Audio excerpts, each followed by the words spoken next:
ہو، لیکن آؤ میں نبی کا ایک ایسا شہزادہ بتاتا ہوں کہ جو دنیا میں آیا ہی ہے نبی کی سنت پہ عمل کرتے ہوئے، ہے نا؟ وہ کون ہے جانتے ہیں؟ قمر الارض حضرت سید شیخ جلال الدین چندہ شاہ حسینی رضی اللہ تعالیٰ عنہ، گوگی شریف کرناٹک میں حضرت کا مزار ہے، اور ہم اہل ناگپور کے لیے انتہائی خوش نصیبی ہے کہ اسی خاندان کا ایک چراغ جو عرصے دراز سے اس ناگپور کو اپنے علم و ہنر سے روشن کر رہا ہے، جسے ہم اور آپ قائد اہل سنت پاسبان مسلک اعلی حضرت علامہ مولانا سید محمد حسینی میاں صاحب قبلہ مقدس اللہ النورانی کے نام سے جانتے ہیں۔ سید حسینی میاں صاحب قبلہ اسی خاندان سے تعلق رکھتے ہیں، اور آپ کے جد امجد حضرت قمر الارض یعنی زمین کا چاند، اور جانتے ہیں زمین کا چاند کیوں کہتے ہیں؟ کیونکہ جس رات وہ پیدا ہوئے تھے تو حضرت بندہ نواز گیسو دراز رضی اللہ تعالیٰ انہوں نے کہا تھا کہ ولایت کا چاند آیا ہے نا؟ ان کی پیدائش پر بندہ نواز گیسو دراز رحمت اللہ علیہ نے محمد حسینی رحمت اللہ علیہ گیسو دراز انہوں نے کہا تھا کہ ولایت کا چندہ آیا ہے، اس لیے ان کا نام ہی چندہ شاہ حسینی پڑ گیا ہے نا؟ اور انہوں نے جانتے نبی کی کس سنت پہ عمل کیا ہے؟ اللہ کے نبی صلی اللہ تعالی وسلم جب دنیا میں تشریف لائے، حضرت صفیہ فرماتی ہے، اس روایت کو علامہ عبد الرحمن جامی رحمت اللہ علیہ نے شواہد النبوت کے اندر نقل کیا ہے کہ اس وقت میں وہاں پہ موجود تھی، رسول پاک صلی اللہ علیہ وسلم جب تشریف لائے تو دیکھتی ہوں کہ عجب نور کا ماحول ہے، خوشبو کا ماحول ہے، اور میں نے دیکھا کہ ایک بچہ پیدا ہوا جس کا سر سجدے میں ہے، آقا کی پیدائش کی خبر دے رہی ہیں۔ پھر حضرت صفیہ کہتی ہیں کہ تھوڑی دیر کے بعد میں نے سوچا کہ دیکھوں کہ لڑکا ہے یا لڑکی، ہے نا؟ دیکھوں لڑکا ہے یا لڑکی، تو دیکھا کہ لڑکا ہے۔ اچھا یہ سوال بڑا عجیب ہے۔ حضرت صفیہ کہتی ہے میں نے چاہا کہ دیکھوں لڑکا ہے یا لڑکی، تو اس میں چاہنے کا کیا ہے؟ بچہ پیدا ہوتا ہے تو خود ہی دکھ جاتا ہے لڑکا ہے یا لڑکی، بولو دکھتا ہے کہ نہیں؟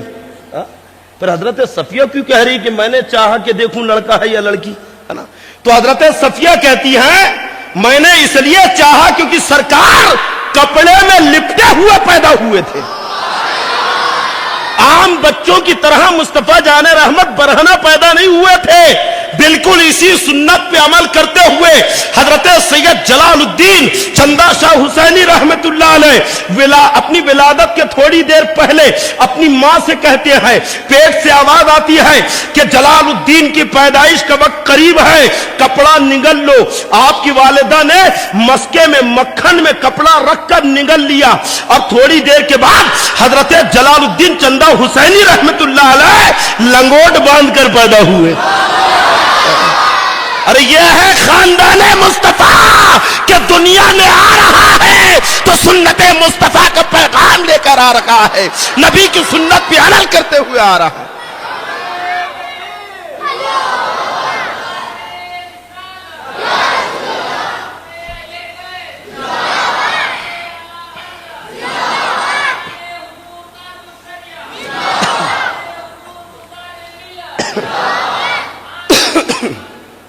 انہی کے پوتے ہیں، کولم پلی ایک جگہ ہے آندھرا پردیش میں، تلنگانہ میں، الحمدللہ میں نے اس بارگاہ میں حاضری دی ہے نا۔ ایک مرتبہ یہ فقیر جب اس علاقے میں گیا تو وہاں کے لوگوں نے بتایا کہ یہاں پہ حضرت احمد قتال حسینی رحمت اللہ علیہ کا مزار ہے، اور حضرت احمد قتال حسینی رحمت اللہ علیہ یہ بھی سید حسینی میاں صاحب قبلہ مقدس اللہ نورانی کے اجداد میں سے ہیں۔ تو ان کے مزار پاک پہ گیا تو وہاں پہ ان کی ایک کرامت بڑی مشہور ہے، عام لوگوں میں بھی وہ کرامت مشہور ہے کہ جب حضرت احمد قتال رحمت اللہ علیہ زیر تعلیم تھے، پڑھتے تھے، تو ان کے استاد نے ایک مرتبہ ان سے کہا کہ جاؤ 5 لیمو لے کر آؤ، تو یہ گئے اور 6 لیمو توڑ کے لا لیے۔ استاد کے سامنے جب پیش کیا انہوں نے کہا کہ میں نے تم سے 5 لیمو بلائے تھے، تم نے 6 لا لیے۔ تو انہوں نے 1 لیمو اٹھایا، جبکہ بھی بچے ہیں، زیر تعلیم ہے ابھی، 1 لیمو اٹھایا اور وہیں سے پھینک دیا، جیسی پھینکا تو جہاں سے توڑا تو وہیں لگ گیا۔ یہ ان کی کرامت بڑی مشہور ہے، اور کیوں نہ جوڑے کیونکہ آل رسول ہے، نبی کی اولاد ہے. ارے اہل بیت ٹوٹے ہوا کو بھی جوڑ دیتے ہیں, ان سے جڑ جاؤ, دنیا بھی جوڑ دیں گے, آخرت بھی.